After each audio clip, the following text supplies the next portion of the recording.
Lo que estás a punto de descubrir es algo que la Iglesia nunca quiso que supieras. Durante siglos, un libro fue censurado, prohibido y borrado de la historia, porque revelaba la verdad detrás de lo que millones creían.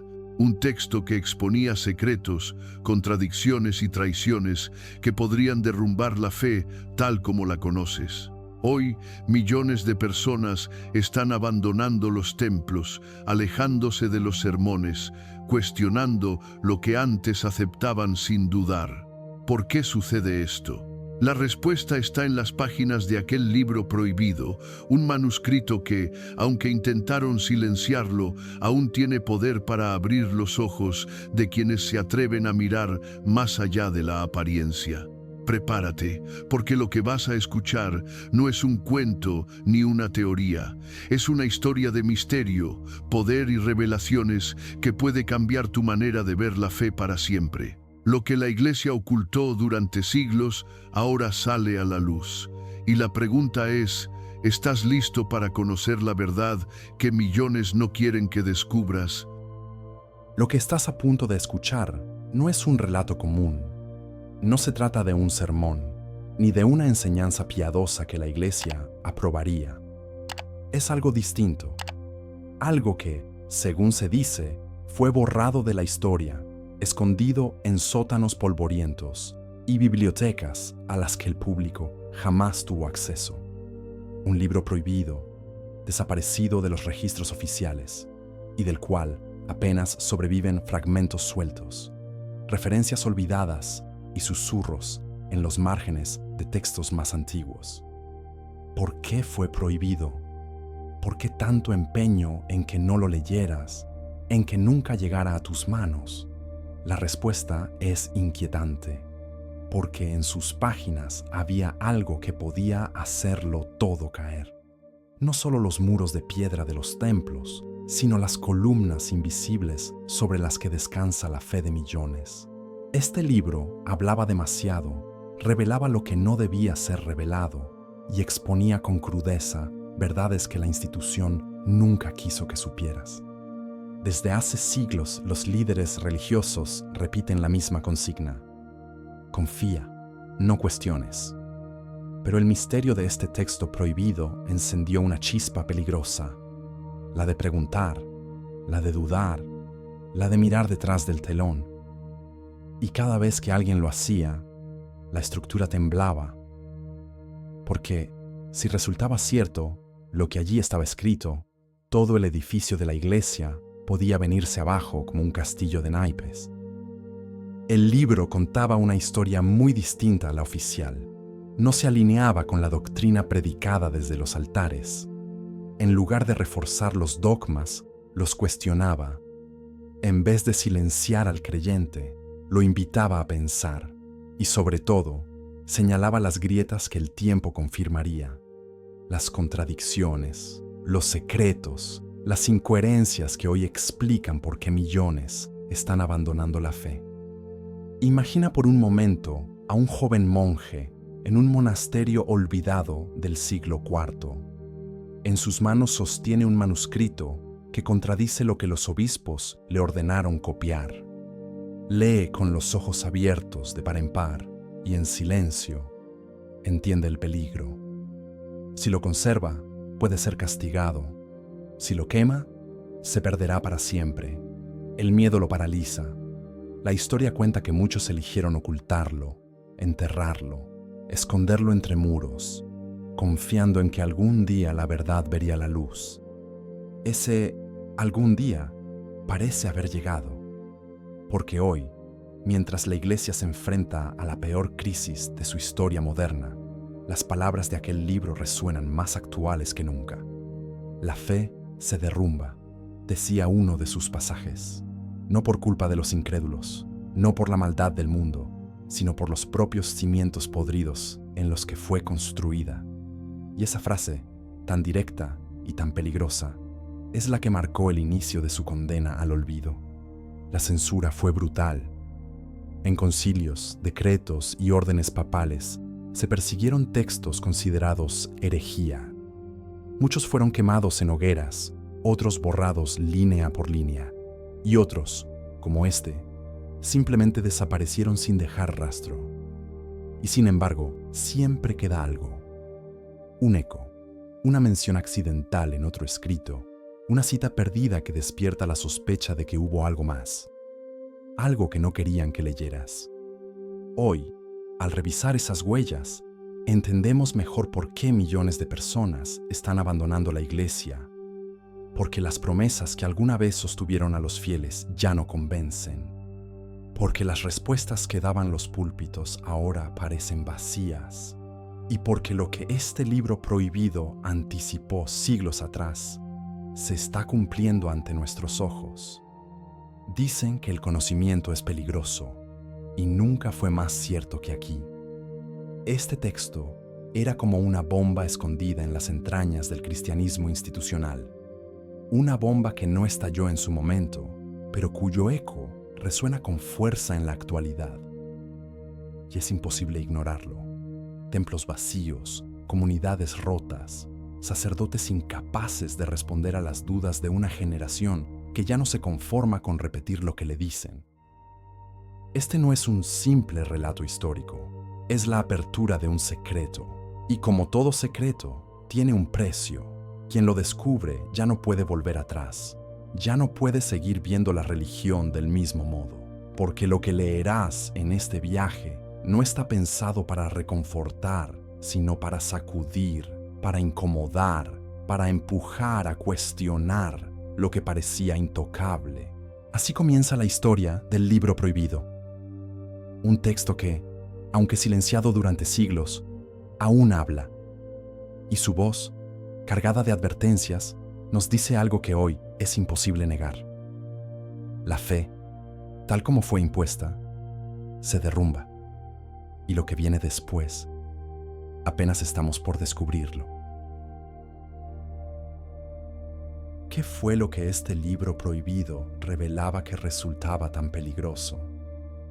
La respuesta está en sus páginas ocultas, en palabras que jamás escucharás en una homilía, ni verás impresas en las Biblias oficiales que decoran los altares. Lo que decía no solo desafiaba la teología, atacaba de raíz la imagen misma de la Iglesia como institución. Durante siglos nos repitieron que la doctrina era una sola, perfecta y coherente, que todo había sido revelado de una vez y para siempre. Pero este texto se atrevía a mostrar lo contrario, que detrás de los concilios, de las largas túnicas y los discursos solemnes, había manipulación, omisiones y silencios deliberados. El libro hablaba de cómo las primeras comunidades tenían enseñanzas muy diferentes a lo que después se impuso como verdad absoluta. Imagina la escena: los fieles reunidos en casas pequeñas, compartiendo pan, orando, discutiendo. Allí no había grandes catedrales, ni tronos dorados, ni jerarquías de poder. La fe era simple, cercana, libre, pero con el tiempo algo cambió. El texto prohibido relataba cómo los líderes comenzaron a moldear la fe para controlar, para imponer miedo, para unir a la gente bajo su autoridad. Y todo lo que no servía a ese propósito fue borrado, tachado, declarado herejía. Uno de los fragmentos más inquietantes decía: la verdad no necesita guardianes, solo las mentiras exigen custodios con espadas. Esa sola frase era dinamita, porque sugería que si la Iglesia tenía que ocultar, castigar o perseguir a quienes pensaban distinto, tal vez no defendía la verdad, sino algo mucho más frágil, un sistema de poder disfrazado de fe. El libro hablaba también de contradicciones, señalaba pasajes que, según él, habían sido alterados, palabras que fueron cambiadas con el tiempo para ajustarse a la doctrina oficial. Por ejemplo, la insistencia en el infierno eterno como castigo supremo. Según el texto prohibido, esa idea no aparecía en las primeras comunidades, sino que fue agregada después para infundir temor y garantizar obediencia. ¿Puedes imaginar lo que significaba eso? Si el infierno no era más que un invento, toda la estructura de miedo que sostenía la religión se desmoronaba. Otra revelación tenía que ver con la riqueza. Mientras los primeros creyentes compartían todo, viviendo en humildad, el libro denunciaba que los líderes acumulaban tesoros en nombre de Dios. Venden el cielo al precio del oro, decía un pasaje. Esa línea sola era un golpe directo a los templos revestidos de lujo, a los palacios episcopales, a los anillos y coronas que brillaban en medio de la pobreza del pueblo. El texto también advertía sobre los falsos pastores, hombres que usarían el nombre de la fe para engañar y enriquecerse. Y si miramos hoy alrededor, ¿no vemos exactamente eso? Telepredicadores multimillonarios, líderes que viven como reyes mientras sus fieles apenas sobreviven. El eco del libro parece más actual que nunca. Lo más perturbador, sin embargo, era su visión del futuro. El manuscrito decía que llegaría un tiempo en que la gente abriría los ojos. Un tiempo en que los templos se vaciarían, en que los jóvenes dejarían de arrodillarse, en que las preguntas vencerían al miedo. La fe se derrumbará, no por el mundo, sino por los que la sostienen con mentira, advertía. Y ese es el secreto que nunca quisieron que conocieras. Que la caída no vendría desde afuera, por ataques de enemigos, sino desde dentro. Por la hipocresía, las contradicciones, las manipulaciones de aquellos que usaron la religión como un negocio y como un trono. Piensa en lo que significaba para un creyente escuchar estas palabras siglos atrás. Si eran ciertas, todo lo que le habían enseñado desde niño se volvía dudoso. La salvación ya no dependía de obedecer ciegamente a una institución, sino de buscar por sí mismo la verdad. Y ese era el mayor peligro, un pueblo que piensa, que cuestiona, que no necesita intermediarios para acercarse a lo divino. Por eso este libro fue prohibido, porque no atacaba solo dogmas, atacaba el corazón del poder religioso. Si la gente llegaba a creer lo que allí estaba escrito, el miedo perdería su fuerza. Y sin miedo, ¿qué quedaba? Nada más que la verdad desnuda y una iglesia sin control sobre las masas. Hoy, cuando millones abandonan la fe tradicional, muchos sin siquiera conocer este texto, parece que sus advertencias se cumplen una por una. Y aunque intentaron enterrarlo, la semilla quedó. Y ahora, siglos después, germina en cada duda, en cada templo vacío, en cada persona que decide no seguir confiando ciegamente. Esa es la verdad que nunca quisieron contarte, y apenas hemos abierto la primera página. El libro prohibido no solo hablaba de verdades incómodas, también describía con detalle cómo la religión se había convertido en un instrumento de poder. Y esa, quizás, era la revelación más peligrosa de todas. Porque si la fe dejaba de ser un acto espiritual para transformarse en una maquinaria de dominio, entonces millones de creyentes habían sido engañados durante siglos. Lo que comenzó como fuego puro, pronto fue sofocado por manos de hierro, decía uno de sus pasajes. Y esa metáfora resume la historia. Una llama de esperanza que iluminaba a los primeros creyentes, poco a poco encerrada en templos, reglas y estructuras rígidas hasta perder su esencia. El manuscrito señalaba cómo, tras los primeros siglos, la Iglesia comprendió algo fundamental: que la fe podía ser usada como la más poderosa de las armas. No necesitaban ejércitos, porque las personas obedecían por miedo al castigo divino. No necesitaban cadenas, porque los fieles se ataban solos a los mandamientos predicados desde los altares. ¿Qué fuerza podía ser más eficaz que esa? El poder se consolidó con símbolos.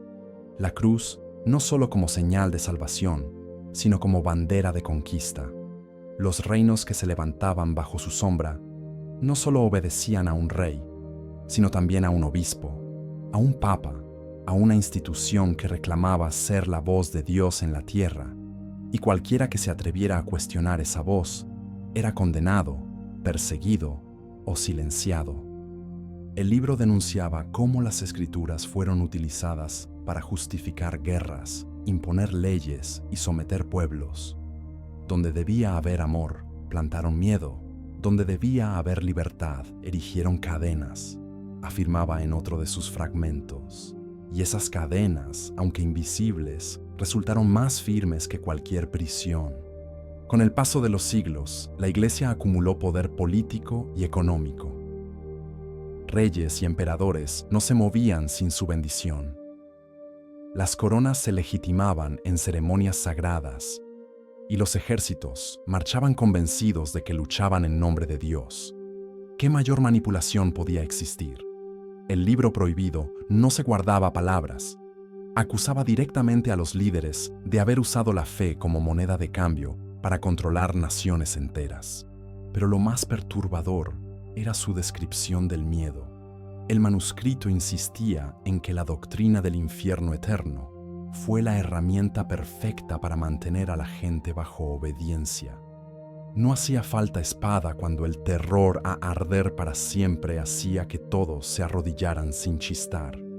Esa enseñanza se convirtió en la prisión psicológica más grande de la historia.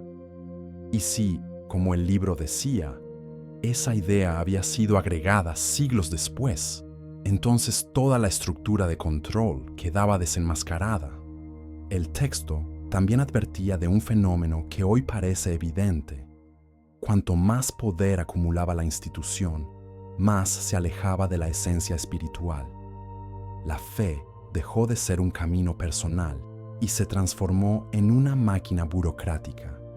Ritos, pagos, indulgencias, diezmos, todo se convirtió en transacción, y lo más irónico es que todo esto se justificaba en nombre de Dios. En sus páginas, el manuscrito llamaba a esto la gran traición. Una traición no solo a los fieles, sino también al mensaje original, que supuestamente había inspirado todo. Transformaron la palabra viva en ley muerta, cambiaron el agua en cadenas, reemplazaron la verdad por el decreto. Palabras duras, pero que, siglos más tarde, parecen resonar con absoluta claridad. Y tal vez aquí encontramos la explicación más clara de por qué millones están abandonando la Iglesia hoy. Porque las personas comienzan a ver ese mecanismo de control. Porque ya no aceptan ciegamente que alguien en un púlpito hable en nombre de Dios mientras, al mismo tiempo, negocia con políticos, protege corruptos y manipula a las masas. El disfraz ha caído, y el libro prohibido ya lo había anunciado mucho antes. Imagina el efecto que habría tenido este texto si hubiese circulado libremente en la Edad Media. Habría sido dinamita contra el sistema. Habría hecho temblar a papas, obispos y reyes.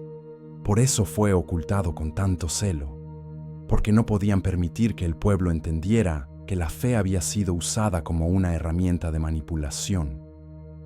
Hoy, con templos vacíos y con fieles que ya no confían en los discursos oficiales, pareciera que aquella advertencia finalmente se cumplió. La gente empieza a ver que no necesita intermediarios, que su espiritualidad no depende de instituciones que acumulan poder y riquezas. La gran prisión se está resquebrajando, y el libro prohibido, aunque enterrado en el tiempo, se convierte en la voz que explica el presente. Porque al final, lo que este texto revelaba era simple y brutal. La religión, más que un puente hacia lo divino, se convirtió en un trono de control humano. Y cuando ese trono empieza a tambalear, inevitablemente, la fe que sostenía se derrumba con él. El libro prohibido no solo hablaba de manipulación y control. En sus páginas también aparecía una denuncia aún más peligrosa: la corrupción interna, la doble moral, los escándalos que siglos después terminarían por explotar a plena luz. Y aunque muchos pensaban que se trataba de exageraciones o profecías, hoy sabemos que aquellas advertencias no estaban equivocadas. La Iglesia, que predicaba santidad, era acusada en el manuscrito de vivir en la contradicción más profunda. Mientras exigía a los fieles obediencia, austeridad y sacrificio, sus líderes vivían rodeados de lujos. Mientras pedían pureza, practicaban lo contrario en secreto. El texto lo describía con crudeza. Hablan de cielos, pero sus manos están llenas de oro. Predican castidad, pero ocultan pasiones oscuras. Piden sacrificios al pobre, pero ellos banquetean en palacios. Estas frases eran dinamita contra la imagen de santidad, porque si el pueblo descubría que sus líderes no practicaban lo que predicaban, toda la confianza se derrumbaba, y eso es exactamente lo que estamos viendo hoy.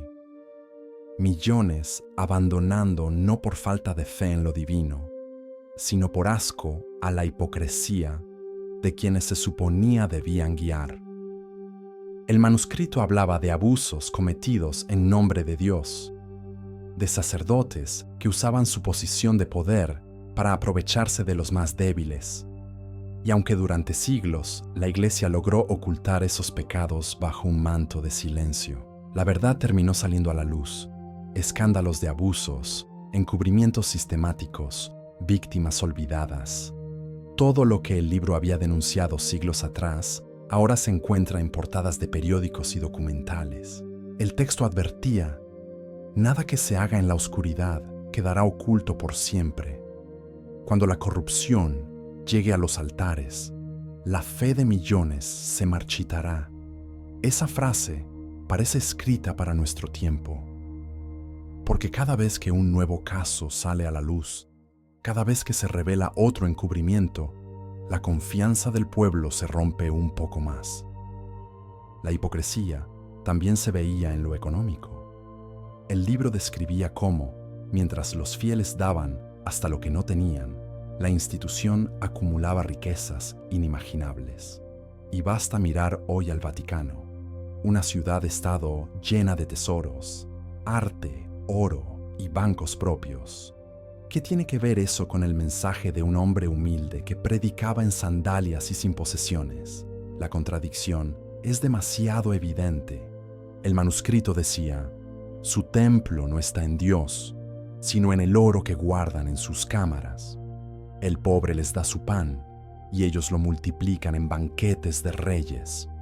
Frases como estas eran imperdonables, porque mostraban al desnudo la traición de quienes usaban la fe como negocio.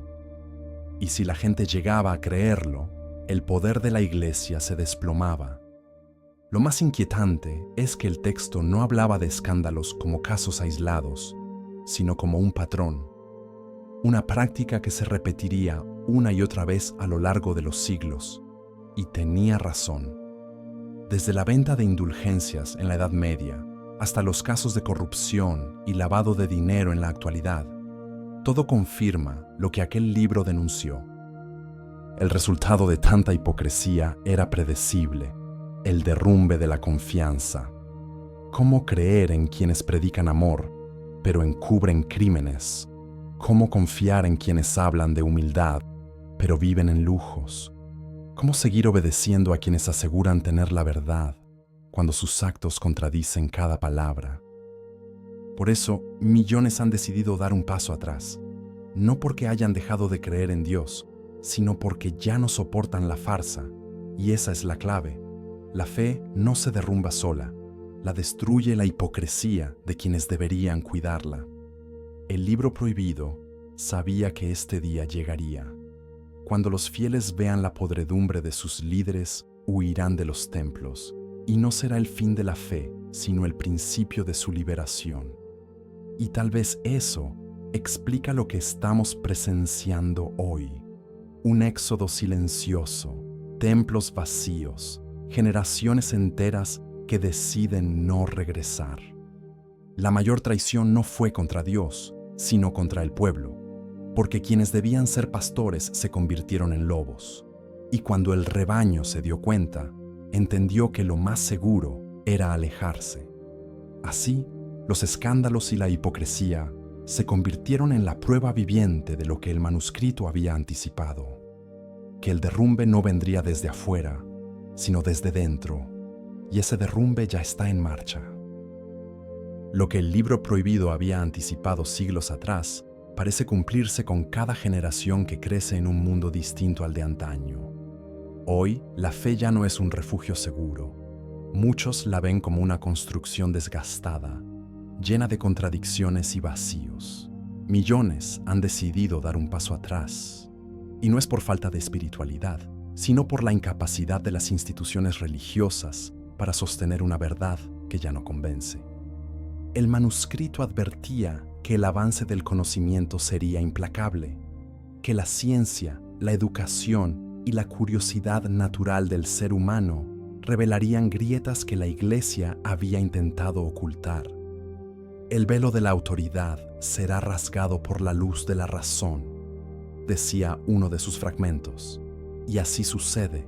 El mundo moderno ya no acepta dogmas impuestos sin cuestionamiento.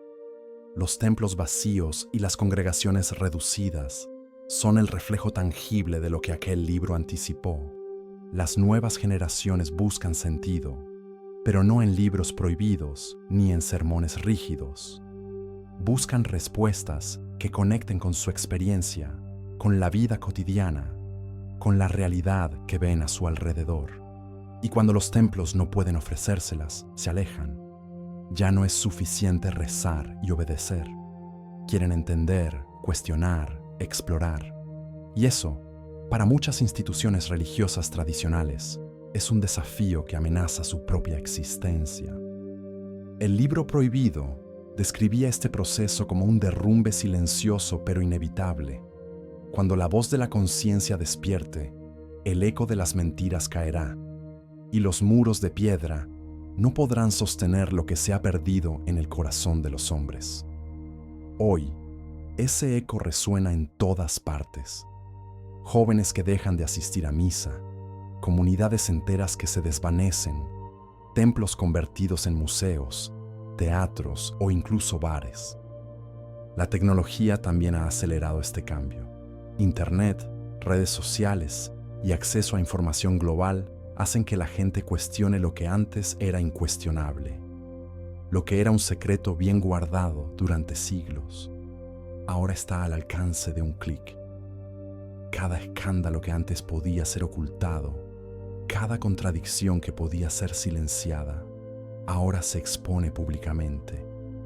La transparencia forzada revela la fragilidad del sistema y confirma lo que el manuscrito ya había anticipado. La fe impuesta sobre mentiras no puede sostenerse por siempre. El libro prohibido señalaba que no todos abandonarían la fe. Algunos permanecerían aferrados a la tradición o a la esperanza de consuelo, pero una mayoría encontraría el vacío insoportable. Y esa mayoría está creciendo. Jóvenes que no se resignan a repetir dogmas antiguos, adultos que no encuentran sentido en promesas que nunca se cumplen, comunidades enteras que buscan formas alternativas de espiritualidad. El derrumbe no es solo numérico, es profundo. Es un cuestionamiento de la legitimidad, de la moral y del sentido mismo de la institución. Cuando las personas se dan cuenta de que aquello en lo que confiaban ha estado teñido de intereses humanos, de poder, de hipocresía, ya no pueden volver atrás. La caída no es rápida, pero sí inexorable. Y es que la Iglesia no está sola en esta crisis. El mundo cambió, y quienes no cambian con él pierden relevancia.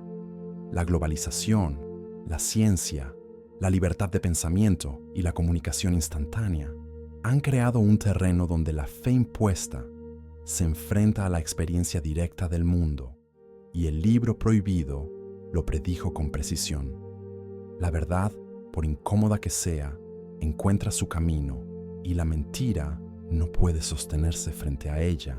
En este contexto, la fe tradicional se derrumba, no como un castigo, sino como consecuencia natural de la apertura de ojos y corazones. La espiritualidad no desaparece, pero ya no se refugia exclusivamente bajo los techos de templos, ni en la voz de un líder. La gente comienza a buscar su propio camino, a interpretar la divinidad de manera personal y a reconstruir su relación con lo sagrado desde la autenticidad, no desde el miedo. El manuscrito advertía que este proceso traería confusión, incertidumbre y miedo, que muchos se sentirían perdidos sin las estructuras que antes daban seguridad. Pero también decía algo esperanzador. Lo que se derrumba no es el alma, sino la mentira que la aprisiona, y en ese derrumbe los hombres encontrarán su verdadera libertad. Así, la caída de la fe en el mundo moderno no es el fin, sino el inicio de un cambio profundo. Un cambio que, para quienes buscan respuestas auténticas, abre un nuevo horizonte. Y cada templo vacío, cada comunidad que se desvanece, cada creyente que decide cuestionar, confirma la advertencia que aquel libro prohibido hizo siglos atrás. La fe se derrumba y nada será igual. La fe, tal como fue impuesta, se ha derrumbado. Los templos están vacíos, las homilías suenan huecas, y millones de creyentes han decidido no regresar. Pero esto no significa el fin de la espiritualidad, ni mucho menos la desaparición de la búsqueda de lo divino. Al contrario, lo que queda después del derrumbe es una oportunidad única de reconstruir la relación con lo sagrado, libre de dogmas, miedo o manipulación. El libro prohibido, que tantos intentaron silenciar, termina su advertencia con un mensaje que pocos supieron interpretar. La caída no es castigo, sino liberación. Cuando la mentira se desploma, lo que permanece es la esencia de lo eterno, decía. Y esa esencia, según sus páginas, no depende de templos, sacerdotes ni decretos. Depende del corazón, de la conciencia y de la capacidad de cada persona para conectarse con la verdad más profunda. En el mundo moderno, esa verdad se manifiesta de muchas maneras. Algunos la encuentran en la naturaleza, otros en la meditación, la filosofía, la ciencia o la conexión con otros seres humanos. Lo que antes parecía prohibido o incorrecto, ahora es aceptable. Buscar respuestas por cuenta propia, cuestionar lo que siempre se dio por sentado y construir un camino espiritual personal. El derrumbe también nos deja una lección histórica. La Iglesia, como institución, fue poderosa porque supo controlar con miedo, riqueza y autoridad. Pero la historia demuestra que ningún sistema basado en el engaño puede sostenerse eternamente. Lo que sobrevive no es la jerarquía, sino la búsqueda sincera, la reflexión profunda y la integridad de quienes deciden vivir en coherencia con sus valores y su conciencia. Hoy, millones de personas viven la espiritualidad sin necesidad de intermediarios. Algunos se reconcilian con la tradición, pero con una mirada crítica. Otros la reemplazan por formas completamente nuevas de conexión con lo divino. Lo que era un camino único y rígido, ahora se convierte en infinitas posibilidades, donde cada quien puede descubrir su propia interpretación de la verdad y del propósito. El libro prohibido, aunque olvidado durante siglos, se convierte en un símbolo de que la fe no puede sostenerse en mentiras, de que la espiritualidad no es propiedad de nadie y de que la búsqueda de lo divino es, en última instancia, una experiencia personal. Nos recuerda que la libertad de pensamiento y la honestidad intelectual son inseparables del auténtico crecimiento espiritual. Y aun cuando el derrumbe duele, porque implica perder certezas y abandonar estructuras que parecían seguras, también trae claridad. Nos obliga a enfrentarnos a la realidad, que la verdadera conexión con lo divino no se logra siguiendo instrucciones ciegas, sino explorando, cuestionando y sintiendo. Cada duda, cada cuestionamiento, cada alejamiento de dogmas impuestos es un paso hacia una espiritualidad más genuina y consciente. El libro nos deja con un desafío: aceptar que la fe tradicional puede haber caído, pero que lo que permanece es la posibilidad de una relación auténtica con lo sagrado. Que la espiritualidad lejos de depender de templos y sacerdotes, puede renacer en cada corazón que busca, pregunta y no teme a la verdad. Quizás ese sea el mensaje final del manuscrito: no temer al derrumbe, sino verlo como la oportunidad para descubrir la esencia pura de la fe, aquella que nunca se impone, nunca manipula y nunca miente. Una fe que sobrevive a siglos de ocultamiento, censura y corrupción, porque reside en lo más profundo de cada ser humano. Así, lo que queda después del derrumbe es la libertad de creer, de buscar, de cuestionar y de vivir la espiritualidad de manera personal. La fe no ha muerto, simplemente se transforma, se libera y se vuelve más íntima, más honesta y más cercana a la verdad. Y en ese proceso, quienes alguna vez se sintieron traicionados o engañados encuentran un nuevo camino, más profundo, más consciente y más auténtico. El libro prohibido termina allí, con un susurro que atraviesa siglos. La fe se derrumba, pero lo que queda es más valioso que nunca: la posibilidad de una espiritualidad que no teme, que no engaña y que pertenece a cada uno de nosotros.